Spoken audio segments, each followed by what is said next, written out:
పోటీ చేయకపోవటం అనేది ఖచ్చితంగా ప్రత్యక్ష రాజకీయాల్లో రేపు కూడా పోటీ చేయను.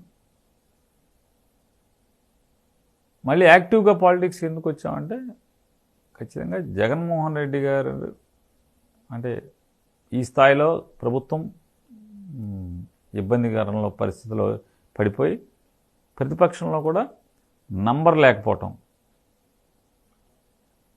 ఆ నంబర్ లేకుండా ఉన్నప్పుడు ఖచ్చితంగా నాయకుడికి మనం అండగా ఉండాలి, పార్టీలో యాక్టివ్గా పనిచేయాలి. మళ్ళీ జగన్మోహన్ రెడ్డి గారు సీఎంగా అంటే మళ్ళీ ప్రభుత్వంలోకి ఆయన చేసేటువంటి అంటే పోరాటంలో ఉడతా సాయంగా మనం కూడా రాముడికి వారధి నిర్మాణం కోసం ఉడత సాయం చేసినట్టుగా నేను కూడా పేరు నాని అన్నోడు కూడా చిన్నగా మనం కూడా సాయం చేద్దామని చెప్పినది దానిలో భాగంగా నిర్ణయం తీసుకుని యాక్టివ్గా రావడం జరిగింది. అంతేగాని ప్రత్యక్ష రాజకీయాల్లోకి మాత్రం పోటీ చేయను.